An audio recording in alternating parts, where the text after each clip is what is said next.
안녕하십니까. 이군의 주식 사냥입니다. 자, 어제 코스닥 3000포인트 관련 방송을 말씀을 드렸는데, 자, 그러면은 코스닥 3000포인트 가기 위해서 주도적으로 움직여야 할 섹터는 무엇일까 살펴보겠습니다. 바로 뭘까요? 바이오죠. 왜 바이오일까요? 코스닥의 시총의 상위권에 놓여진 종목군들이 대부분이 바이오기 때문이거든요. 그래서 오늘은 바이오에 대한 부분들을 말씀을 드리겠습니다. 자, 먼저 우리가 이 JP 모건 헬스케어 컨퍼런스에서 우리가 제약바이오의 부분들이 여전히 강세다, 모멘텀이 있다라는 걸 살펴봤어요. 근데 JP 모건 컨퍼런스가 끝난 다음에 사실 크게 바이오가 강하게 움직이지 않았어요. 왜 그러냐면 어떤 빅파마들과 구체적인 어떤 이 대형 계약 체결 소식이 없었기 때문이죠. 그렇기 때문에 이 JP 모건 컨퍼런스 이후에 프리미엄이 빠지는 모습을 보여줬고, 또 시장 자체가 1월 달에는 이제 피지컬 AI나 휴머노이드 로봇이나 또 반도체 이쪽으로 쏠렸고, 또 삼성전자, 하이닉스, 또 로봇을 위시로 한 현대차, 이런 기업들이 강하게 움직이면서 코스피 쪽에 대한 움직임이 더욱더 강했다는 거죠. 그래서 코스닥의 상대적으로 소외를 받았고, 그런데다가 아이테오젠까지 어떤 로열티에 대한 부분들 4.4에서 5%라고 추정을 했는데 2%밖에 안 되다 보니까 영업이익이 확실히 줄어드는 결과가 나왔고, 이 부분에 대해서 아이테오젠도 사실 제대로 된 IR을 하지 않았고, 또 아이테오젠에 대해서 연구를 하고 보고서를 썼던 애널리스트 자체조차도 여러 부분에 대해서 좀 간과한 부분이 있다 보니까 시장 자체에 충격이 있었습니다. 그래서 바이오에 대한 부분들이 상대적으로 좀 약세를 좀 보였던 거는 사실입니다. 근데 이제 그 바이오 관련주가 그래서 지난주 주중에 거의 15% 안팎 급락을 했었죠. 아이테오젠도 거의 20% 넘게 급락을 했고, ABL 바이오, 리가켄 바이오, 에임드 바이오, 또 코롱 티슈전이 버텨주긴 했지만, 그래서 그런 관련주들이 일제히 폭락을 했어요. 근데 웃긴 건 뭐냐면 금요일 날은 다 일제히 급등을 했어요. 왜냐면 코스닥 부양책에 대한 부분들, 또 바이오에 대한 기대감들이 다시 살아나기 시작했다는 건데, 자, 그럼 우리가 바이오를 어떻게 봐야 될 것인가?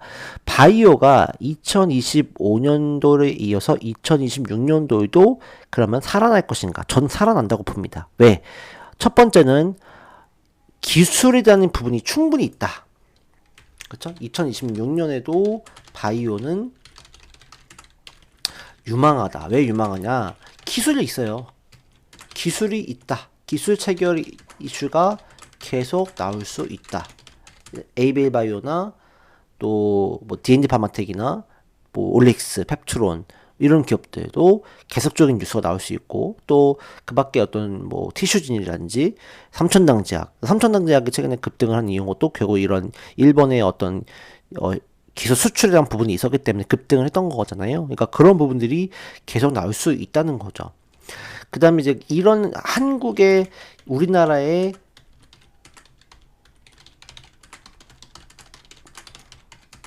빅파마들과의 제휴, 애로간 파트너십 이런 것들이 늘고 있어요. 뭐 인벤트지랩 같은 것도 그렇고, 또 G2G 바이오 여러 가지 기업들이 지금 어떤 빅파마들과 우리나라 제휴하는 기업들도 많아지고 있어요. 그래서 빅파마들로부터 인정을 받고 있다.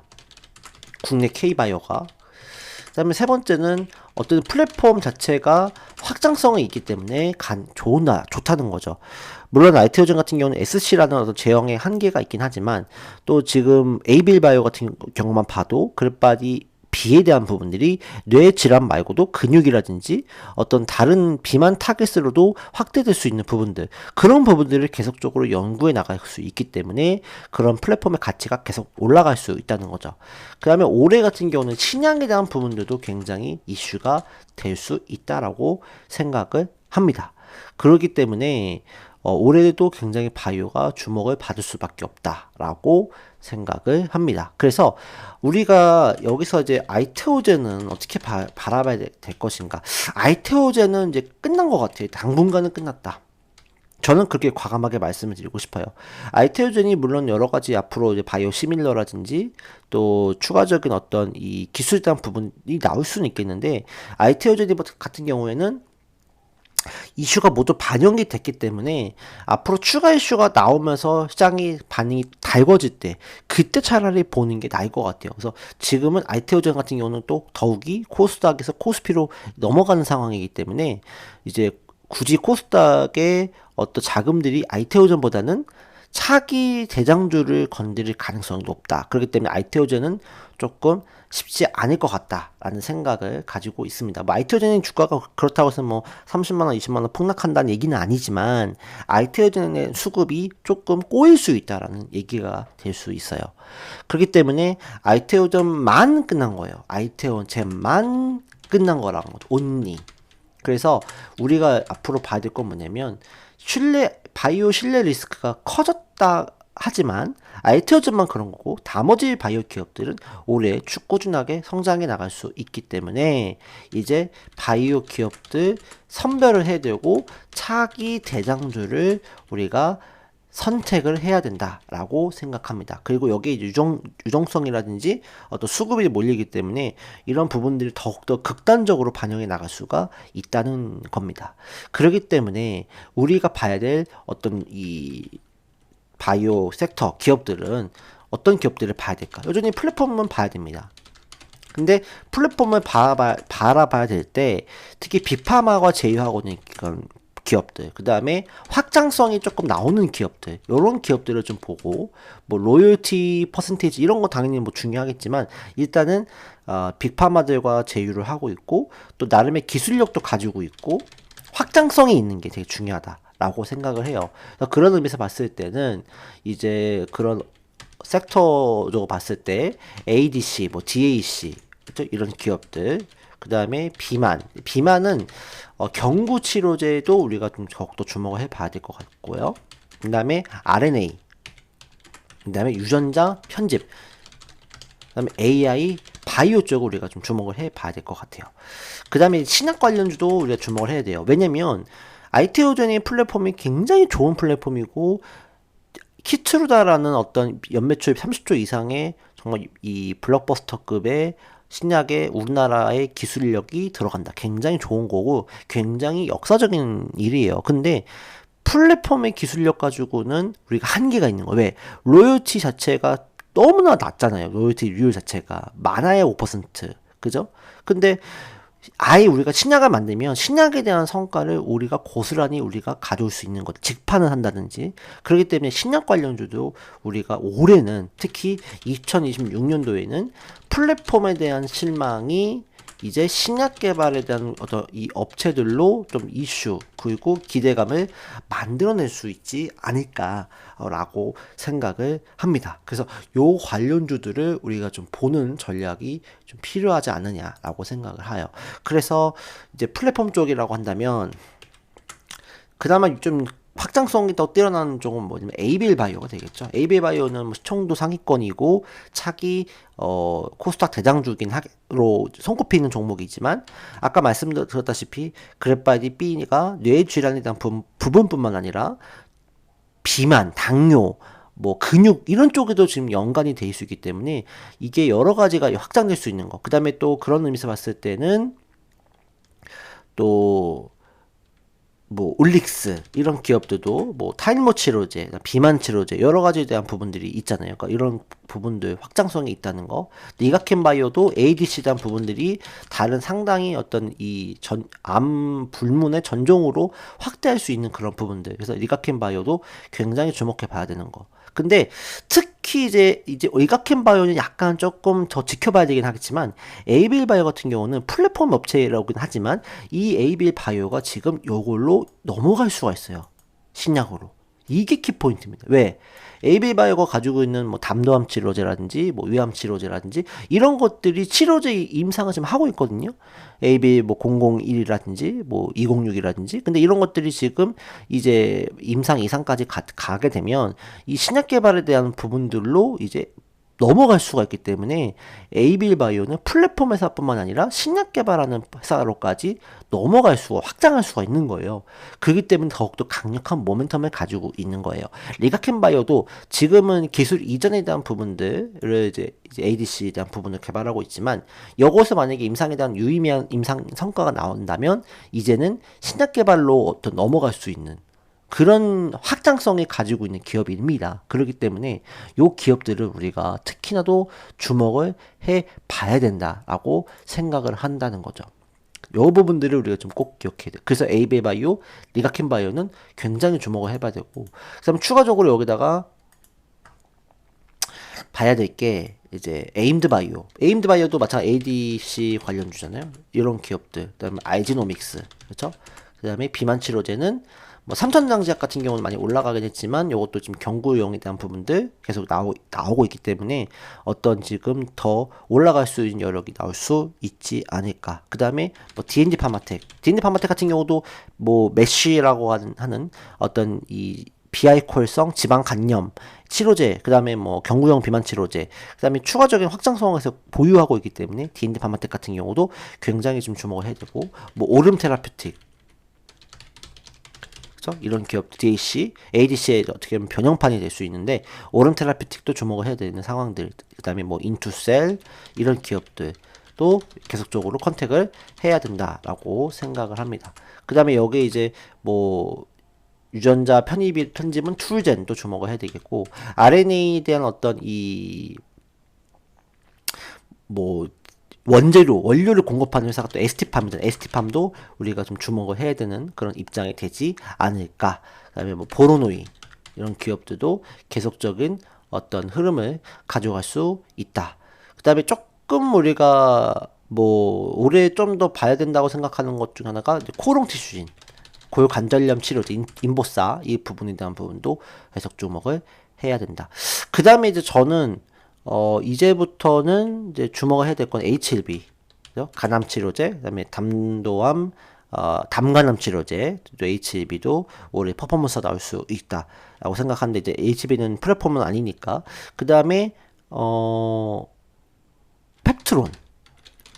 펩트론은 사실 제가 작년 하반기에 펩트론을 거의 소개를 안 드리긴 했거든요. 근데 펩트론을 주목해 봐야 될 것 같아요. 릴리와의 어떤 기술 이전 평가 연장 소식 때문에 12월부터 좀 밀리긴 했는데, 펩트론도 상반기 내에 어떤 일라이 릴리와의 계약에 대한 부분들이 조금 나올 수 있을 조만간 나올 수 있을 것도 같아요. 그래서 지금 자리 자체가 가격도 나쁘지 않기 때문에 펩트론을 지금 들어가서 만약 혹여나 안 나온다고 하면 그때 봐서 익절을 바로 하든지 아니면 빠르게 손절을 하는 방법으로 가면 되지 않을까 싶거든요. 그래서 펩트론 요쪽도 이제는 조금 봐야 되지 않을까라고 생각을 합니다. 그래서 이것도 좀 주목을 해보자. 그래서 저는 요 중에서는 그래도 이제 에이빌 바이오, 그 다음에 리가켄 바이오, 그 다음에 알지노믹스 RNA 쪽에, 그 다음에 펩트론, 그 다음에 코롱 티슈진 요쪽을 좀 보는 전략이 좀 낫고, 그 다음에 이제 다른 결로 말씀을 드리자면 AI 바이오 대장주는 시어스 테크놀로지거든요. 많이 올랐어요. 근데 시어스 테크놀로지도 물론 좋지만 제가 봤을 때는 그거보다는 이제 3빌리언, 그 다음에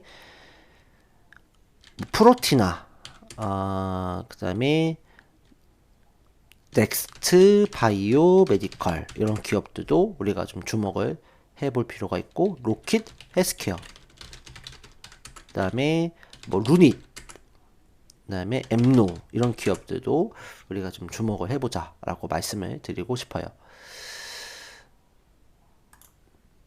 그 다음에 오가노이드 쪽에 토모큐브 이런 기업들도 주목해 보아야 되고, 내주란에 대한 부분 유로핏 이런 기업들도 계속 주목을 해야 될 것 같아요. 그래서 요 AI 바이오 쪽도 주목을 해야 되는 이유가, 이번에 이제 JP모건 헬스케어 컨퍼런스에서 엔비디아 젠슨원과 일라일리가 만나서 공동 개발 연구소를 만든다고 하잖아요. 그러니까 지금 AI의 대장주, 그 다음에 바이오의 대장주가 만났단 말이에요. 그래서 협업을 계속 하기로 했단 말이에요. 올해도 연구소까지 만들기로 했고, 그러면 이제 AI 바이오에 대한 부분들이 당연히 우리나라에 대한 AI 바이오에도 컨택이 이루어지거나 아니면 조금 더 제휴를 같이 할 수 있는 부분들이 생겨날 수 있기 때문에 AI 바이오 관련주는 지금 많이 눌려 있는 상황이긴 하기 때문에 지금 자체에서는 매수 컨택이 가능하다라고 말씀드리고 싶어요.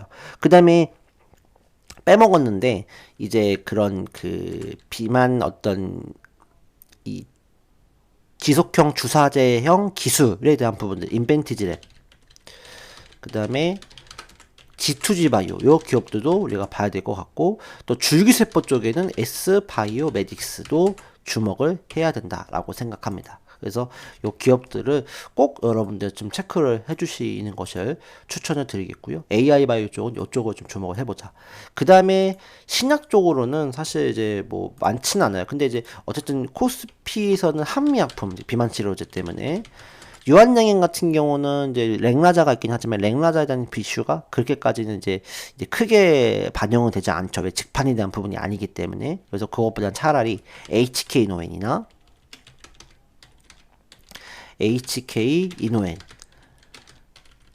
그 다음에 HLB도 담관암, 그 다음에 간암, 이 부분이 올해 이제 심사를 다시 한번 신청하기 때문에 다시 한번 주목을 받을 수 있겠다.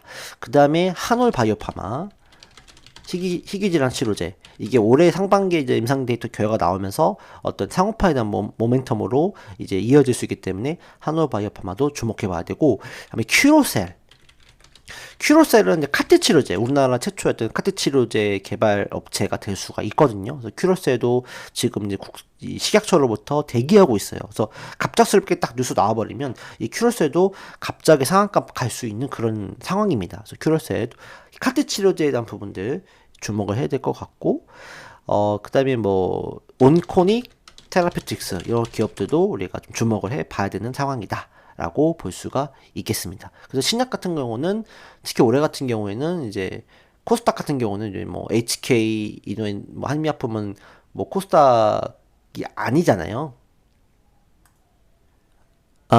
HK 이노엔이 코스닥이 맞네요. 그죠? HK 이노엔이 코스닥인데, 이게 HK 이노에 대한 부분들, 어떤 HK 이노에는 이제 그 역류성 식도염 관련 개발을 이제 임상 3상을 끝냈기 때문에 이 부분에 대한 상업화에 대한 부분을 기대감이 충분히 나올 수 있고, HLB, 한올바이오파마, 큐로셀 요 종목군들은 조금 더 주목해 볼 필요가 있지 않을까라고 생각을 합니다. 그래서 이제 우리가 봐야 될 거는 올해 코스닥 상위 종목군, 시총 상위 종목군들을 체크를 해야 돼요. 근데 지금 보면 어때요? 대부분이 제약바이오죠. 그죠?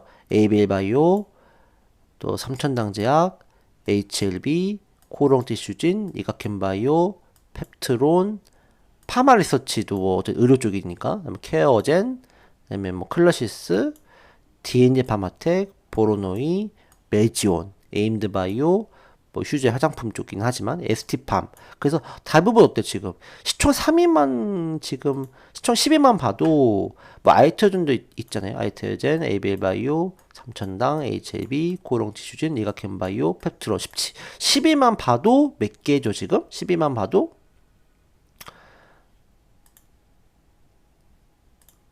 하나, 둘, 셋, 넷, 다섯, 여섯, 7개잖아요. 그러니까 10개 중 7개의 상위 종목이 다 제약바이오이기 때문에 코스닥을 끌어올리기 위해서는 어떤 가장 큰 모멘텀은 바로 이 제약바이오를 끌어올려야 돼요.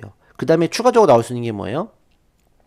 10위 밑에 있는 뭐 파마리서치, 케어젠, D&D 파마텍, 보로노이, 메지온, 에임드바이오 이런 기업들. 그렇기 때문에 결론적으로는 이 제약바이오 쪽을 끌어올리려면 요 종목군들을 끌어올려야 된다. 근데 이 종목군들이 끌어올리려면은 이 종목군들 섹터가 성장하는 sek터여야 되는데, 그렇기 때문에 삼성전자, 하이닉스, 현대차가 올라갔잖아요. 굉장히 무섭게 올라갔잖아요. 근데 이런 것들도 그만한 퍼포먼스가 나올 수 있느냐? 나올 수 있다고 봐요. 그래서 올해도 굉장히 좋은 뉴스들이 나올 거다. 악재가 나오더라도 올해 상반기는 안 나올 것 같아요. 그래서 물론 선별을 또 추가적으로 또 해야 될 수는 있겠지만, 저는 어쨌든 제약 바이오에 대한 분위기가 무르익어서 코스닥이 상승을 크게 하고 제약바이오도 올해 성과가 더 크게 나올 수 있는 한 해가 될 수 있다. 그렇게 생각을 합니다. 그래서 요 종목군들 특히 보되, 저는 개인적으로는 아까 말씀드렸다시피 뭐 에이빌바이오를 탑픽으로 꼽아야 되지 않을까. 그 다음에 밀가캔바이오, 또 알지노믹스 RNA 쪽에는 그 다음에 코오롱 티슈진, 그 다음에 펩트론 지금 전에 나쁘진 않기 때문에, 그 다음에 조금 이제 장기적으로 본다면 S바이오메딕스도 나쁘진 않을 것 같아요. 그 다음에 AI바이 쪽에서는 프로티나 단백질 이제 관련된, 그다음에 올해는 그래도 루닛을 좀 봐야 하지 않을까 싶어요. 루닛이 왜냐면은 말 많고 탈 많긴 합니다. 근데 이제 뭐 유방암에 대한 어떤 이 데이터를 상당히 많이 또 보유를 하고 있고, 판독, MRI 판독이라든지 이런 것들에 대한 어떤 바이오마커 기술을 보유를 하고 있기 때문에 루닛이 정말 지금 어렵긴 하지만 루닛이 올해는 좀 더 뜰 수 있지 않을까라고 생각을 좀 하거든요. 그래서 루닛도 잘 보고, 그다음에 3빌리언 요 종목군들을 조금 더 관심 있게 보자, 말씀을 드리고 싶고요. 그다음에 신약 관련해서는 올해는 특히 HAB, 그다음에 한올바이오파마, 그다음에 큐로셀 요 종목을 좀 더 우리가 보는 전략을 써보면 어떨까라고 생각을 합니다. 그래서 중요한 거는 이슈가 나오게 될 거예요. 바이오에서도 갑자기 뭐 아이티오젠처럼 뭐 어떤 이슈가 터져가지고 급락을 하게 되면 그런 부분들을 우리가 좀 잘라낼 수는 있어요. 그렇기 때문에 중요한 건 뭐냐면 제약바이오를 여러분 하시게 되잖아요. 그렇죠? 제약바이오는 몰빵하시면 안 돼요. 몰빵하시면 안 돼요. 진짜. 뭐 그렇다고 해서 뭐 무조건 ETF를 하라 이렇게 말씀은 드리지는 않겠습니다. 물론 겁이 나시는 분들은 이제 그 ETF를 권해드리긴 하지만 제약바이오는 IT오젠처럼 뭐 급락이 나올 수 있어요. 그렇기 때문에 절대 몰빵하시면 안 되고, 내가 제약바이오 특히 관심이 있어, 코스닥이 올라갈 것 같아, 그러면 제약바이오 관심이 있다, 그러시는 분들은 어떻게 하시냐면요, 뭐 예를 들어서 에이벨바이오 그러니까 에이벨바이오가 한 5, 그쵸? 그다음에 뭐 3천당 3, 그다음에 티슈진 2, 이런 식으로 약간 분산을 해놔야 돼요. 그렇지 않으면 갑작스러운 악재 대응이 안 되긴 합니다. 근데 제 생각에는 요 상위권 종목군들은 그렇게까지 어떤 이슈가 갑자기 나와서 상반기에 속썩일까라고 생각을 해봤을 때는 저는 일단 아니지 않을까 생각을 해요. 근데 이제 바이오라는 거는 아이티오젠 이슈처럼 어떤 이슈가 나올 줄 몰라요. 그렇기 때문에 바이오 하실 분들은 일단 비중 관리, 그다음에 표트 관리를 정말 철저하게 하셔야 된다. 그쵸? 절대로 제약바이오 한 종목에 몰빵하시면 안 된다. 그래서 조금 여러분들이 한 두세 종목 정도로 나눠서 조금 관심을 가져보시고 베팅을 하는 전략이 조금 낫지 않을까라고 생각을 합니다. 그러니까 그런 부분들은 꼭 여러분들이 기억을 해주셨으면 좋겠습니다. 자, 어쨌든 바이오 관련주들 이제 3천 가기 위해서 움직일 겁니다. 근데 움직일 건데 어떻게 움직일 거냐, 그 부분들은 미지수예요. 어떤 종목을 먼저 움직일 건지 알 수 없어요. 하지만 어떤 요 이제 플랫폼, 그다음에 신약 요 부분들을 큰 두 개의 축으로 놓고 여기 안에 들어간 이 종목군들을 여러분들이 관심을 가져보시는 전략을 써보시면 좋을 것 같습니다. 자, 오늘은 방송 여기까지 하겠습니다. 여러분들 시청해 주셔서 감사합니다.